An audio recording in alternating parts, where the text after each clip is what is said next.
Hey, happy Friday, or again, whatever day you may be watching. What do you say we try to get back in the swing of things and talk about a book today? Listen, I recognize that us being out of the swing of things is my fault, but I am here to attempt to make amends to talk about A Crane Among Wolves by June Her, which is the newest YA historical novel from her. Now, I will admit that I still haven't swung back and read The Silence of the Bones.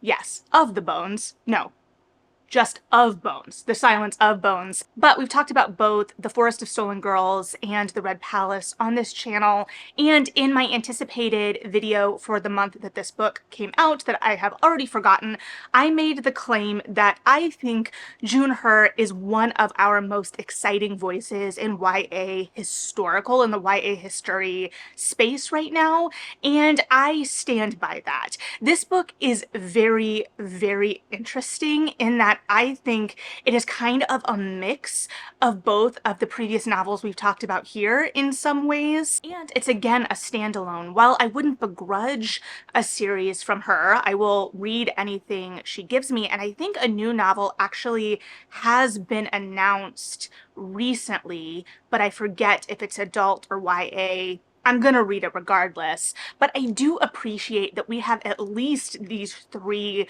standalone historical YA novels because I like having standalones, especially for young adult. It makes sense to me, especially in the historical fiction sphere, and I think, as I have stated before, that both her and Stacey Lee do this incredibly well in the YA space right now. But I am particularly drawn to hers work because it is older, in that it is exploring older history, and admittedly history I am not as familiar with. So this book puts us back within the Joseon dynasty in Korea, though that indicator in and of itself isn't indicative of much to me as a reader, simply because, as much as anything, the Joseon dynasty spans so much time, it's hard for me to really get my footing in it, and admittedly, I am just not as familiar with that history, which is part of the reason I really appreciate these books so much, because I have always been a person that has been introduced to a lot of history through my fiction. For instance, I discovered Tudor history through Tudor fiction, and that actually has some parallels with what we're talking about today, in that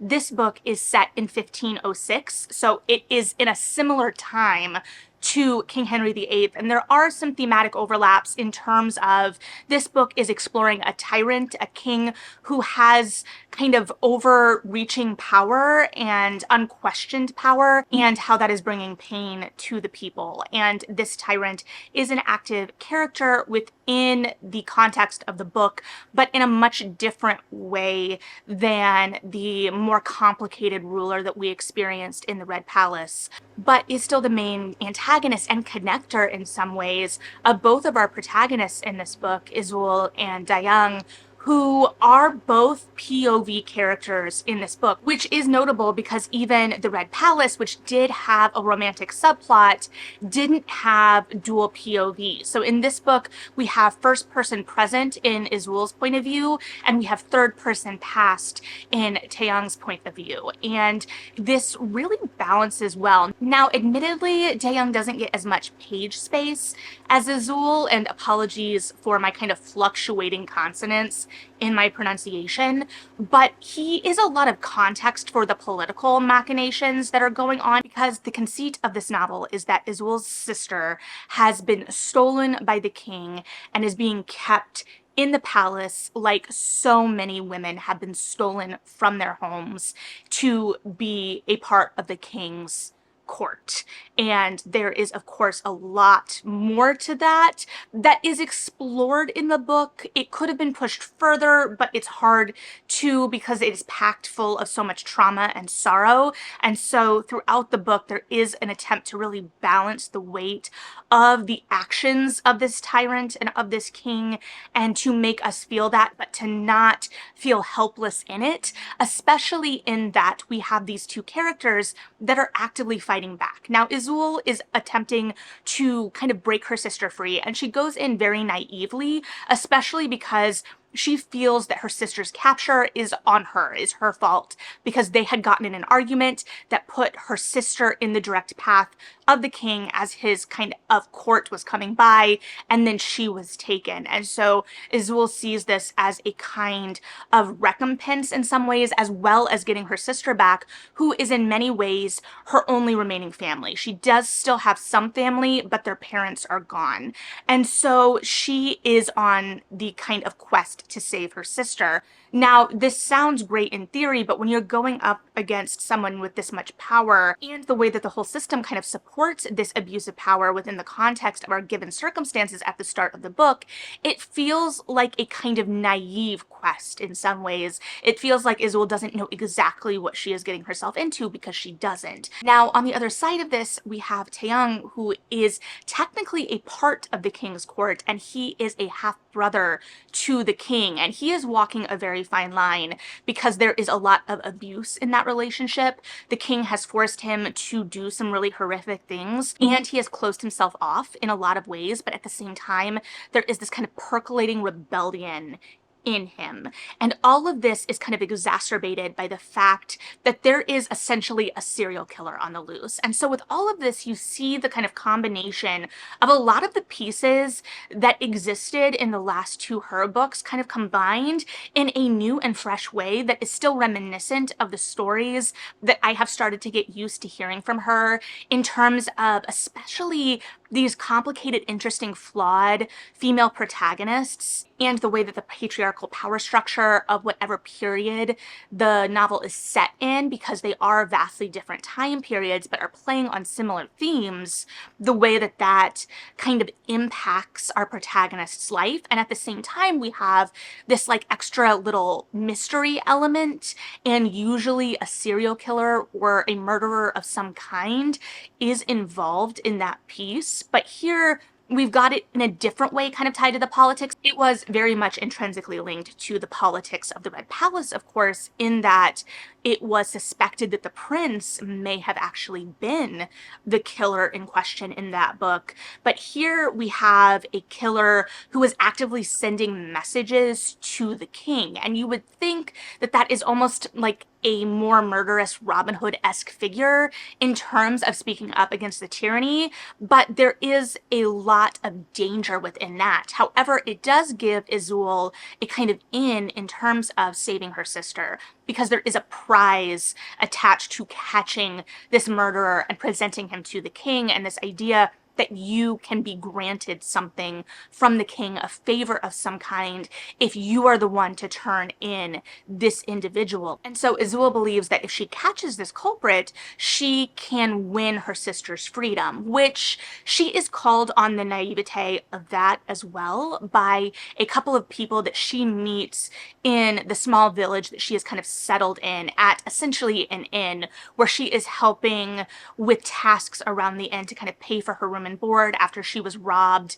in her travels. And while there, she meets a retired detective. And he, in some ways, while also tempering Azul's expectations and trying to make her aware of the real and present danger that both she and her sister are really in, offers to help her and to teach her what he knows about investigation. And this man is also connected to Taeyang, who is kind of moving in similar circles, which puts Azul in direct path of an attempted coup related to overthrowing the king. And what I really appreciate about this book, hers writing, is the complexity. And we see this, I think, in both her characterization, but also her depiction of the history. And this was really interesting because I either read something she wrote in relation to how she conceived of the history in this book, or saw her post a TikTok or something, I don't quite remember. It was, in fact, the historical note at the end. There is an author's note at the beginning and a historical note at the end of this book, which I appreciate because it gives us the context as readers going into the book, and then kind of we circle back at the end and are kind of able to look at what we have just experienced and get a little bit more context. And some of that context is the messiness of the kind of heroism in this book. It would be easy to look at a group that is attempting to overthrow a tyrant and view them as heroes. And her talks about how she went into this book with that kind of perception. But when she started looking at the historical record, it became much more convoluted and self-serving for a lot of these men, which is unfortunately realistic as well, especially within the patriarchal structure of this book and considering the violence against women that permeates this book because it permeates the historical record. And so kind of having to reconcile that complexity and that nuance within the context of the narrative and not presenting this group as kind of your underdogs. They are still underdogs in some ways, but you are rooting for them because of the pain a ruler is bringing to a group of people. And we see that depicted in the book. Again, we have that kind of blending of the countryside that we see in The Forest of Stolen Girls, though we get the real sense of the politics of the kind of outskirts in that, which I really appreciated, and the court life that we see more directly in the Red Palace. And here we are kind of split between the two because we do move into the palace and the capital at times. And of course we have Taehyung's point of view that gets us more directly into that world. And so that is an interesting kind of dynamic as well. But we kind of have to temper our expectations in some ways. So we have these very intense and immediate personal stakes, especially for Izul. We have it for Taehyung as well, but it feels at the beginning a little bit more self-preservation based. And then that is complicated over the course of the narrative, especially as he gets to know Izul more and gets closer with Izul. Their characters did start out from a kind of antagonistic standpoint, which makes sense when considering that he is a prince and, to Izul's point of view, is connected to this court that has stolen the most important person from her. There are rumors about violent acts that he has committed in the past that precede him in terms of his reputation. And so they both have to get to know each other over the course of the book, and we do have a developing relationship there too, but it's a much different kind of dynamic. I wouldn't go so far as to call it enemies to lovers, but there is that antagonistic angle at the beginning, if that makes sense. But again, both of them are going to have to kind of reconsider their perception of things. Izul is learning how to see things clearly and to be patient in some ways, to not be so kind of instinctual or impetuous. Though I will give her this, she does not consume any substances that she ever suspects may be poison. So she does have that much more thought than some of her previous heroines. However, there is a lot of selfishness in her as a character that she is admitting to and kind of reconciling her self-perception of and who she wants to be, who she has been, especially in her relationship with her sister. And so we also see the very complicated sister relationship from The Forest of Stolen Girls kind of taken into a new context here. And Izul kind of recognizing that as the younger sister, she has been allowing her sister to work herself to the bone, to carry the burden of the family in a lot of ways, and also to carry the burden of Izul's snide remarks or cutting remarks and thoughtless words. And so Izul is having to learn to be more thoughtful in that way. And she is challenged in this by Wozniak, the man who is teaching her how to be an investigator. Now, at the same time that all of this is incredibly nuanced and really interesting and dynamic, it does at times feel like there are a lot of pieces and things are happening very quickly in a way that some things can feel a little easy. For instance, Izul sneaks into the palace at one point to see her sister, and that feels a little easy. However, at the same time, I do appreciate that this is a young adult novel and it doesn't kind of bog us down in anything. While it would be nice to see a little bit more kind of slow character growth, at the same time, in terms of moving the plot along efficiently, especially for the medium, I think it really considers smartly where it is focusing the action. And again, we do have a lot going on because we have 2 points of view and 2 characters that we have to develop to deserve a whole point of view, right? Like we are seeing Daeyoung's point of view, which for me is the first time we are seeing a male point of view character in Her's work. Again, we do have the caveat of I have not read her first novel, but it is more than just the kind of mechanics of needing his point of view and the kind of insight that he allows into the politicking, which I think is necessary as well. But then to earn that point of view, we have to develop his arc in a full and satisfying way. And then watching these two characters come together. I will say, especially in the kind of framing of things, which really does emphasize these two and how fate is kind of throwing them together, kind of reflecting the romantic subplot we get from the Red Palace, which I found really satisfying. It could feel a little slow at the beginning because we don't really throw these two together too quickly. And then we again have that kind of antagonistic relationship at the beginning. It takes a while as the kind of wheels of politics especially kind of come into play. And so it is this balancing act where at times things feel like they move too quickly, but other times we have these pieces that feel like they come into play a little later.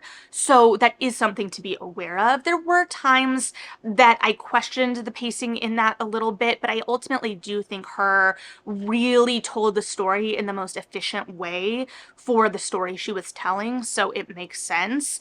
At the same time, I would have liked to see some pieces slow down a little bit more or gotten a little more, especially in relation to Izul and Wozniak, because he becomes a kind of adult figure for her, a figure of trust in a lot of ways, and also he is teaching her to kind of rethink things, how to slow down, how to consider all of the pieces. And while considering all the pieces, we do have this piece of this murderer as well, which is very present at the beginning of the book, and as the coup starts to kind of take center stage, kind of falls back a little bit, and all of the pieces really do come together in a satisfying, if not completely surprising way. But I think that there is something to be said about letting that being the investigation maybe play out a little bit more, especially as it is the thing that Izul is pinning all of her hopes upon.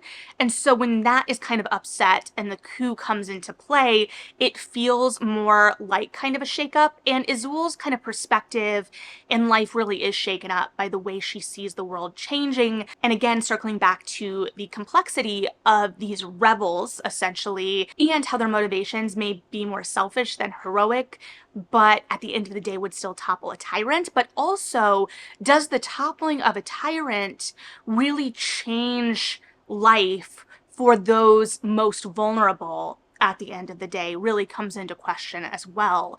And so again, there is a lot going on here. Additionally, something I've talked about again and again in Her's work are the kind of images that it conjures, the kind of forest. In the first book I read, there were scenes in the Red Palace kind of running, weaving through the reeds, say that 3 times fast, away from a murderer, that were really striking. Here, I don't feel like there were any images that struck me quite as much as in those 2 books, but we were spending a lot of time in the woods, and the idea of a murderer being out in the woods, which I know feels similar to a murderer out in the woods in The Forest of Stolen Girls, but this woods, or these woods, feel different. I don't know how to really articulate that for you, but as a lover of fiction in the woods, just trust me that these woods feel different. Maybe it's that these woods are depicted as a kind of hunting grounds for the king's like parties, like they go out on the hunt, which again kind of parallels with King Henry VIII and the Tudor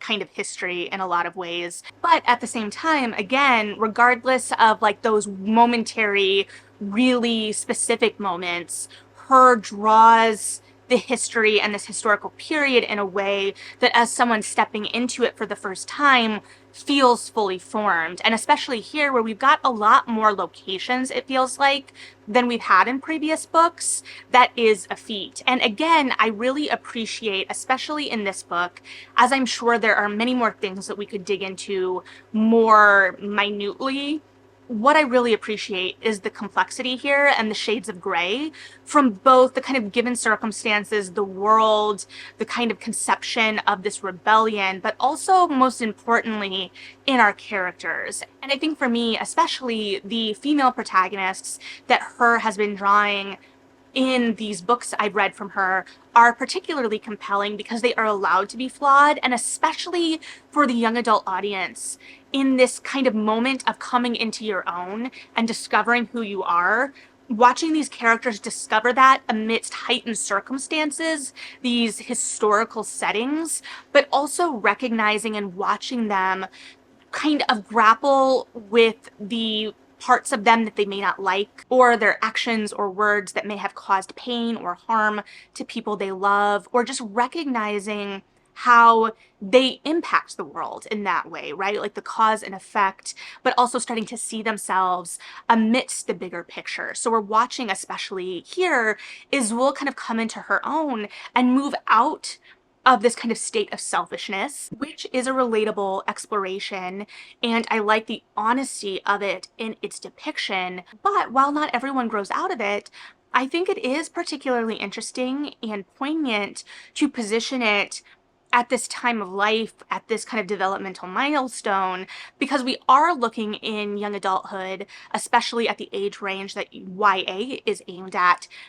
seeing ourselves amidst the bigger picture, which is why we see a lot of these kind of heroic kind of positionings, especially in the fiction. The young people saving the world trope, which is so easy to look down upon, but so comforting when you are of that age range. This idea in a position where you feel so powerless, that you could have power, that you can enact change. And here we see the complication of that in terms of the political climate and things being shades of gray, not black or white, but additionally in terms of just development as people, looking at coming out of childhood and childhood being a more selfish state. I mean, there is a reason that Peter Pan is kind of an awful person, right? The selfishness of that mindset. And so we are watching Izul as a character kind of come into that developmental milestone herself and see how she wants to be amidst the bigger scope of the world.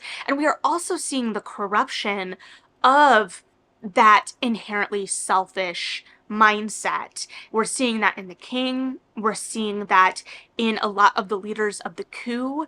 And so it isn't as simple either in terms of the moralizing of Izul, right? It would be so easy to say she was selfish at the beginning and she wasn't selfish at the end, but that's not what it's about either.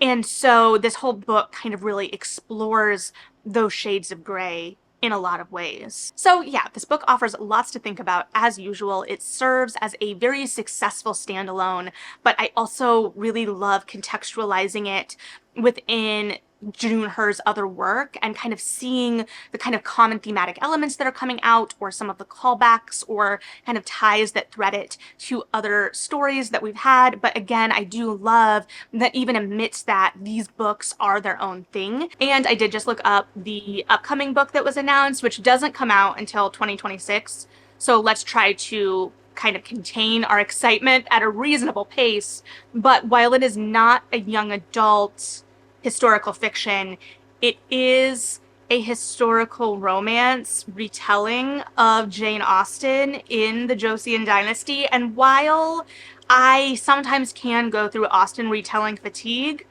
I am all here for this, and I want more historical romance in different time periods, so I am definitely on board. So we will, of course, be swinging back to that in 2026, but to make sure we have something to swing back to, if you are still here, thank you. Like and subscribe if you feel like it. Let me know what you're thinking, whether you've read this book, whether you've read Her's other work, whether you just have a random thought you want to leave. Do that, read something good, and yeah, bye.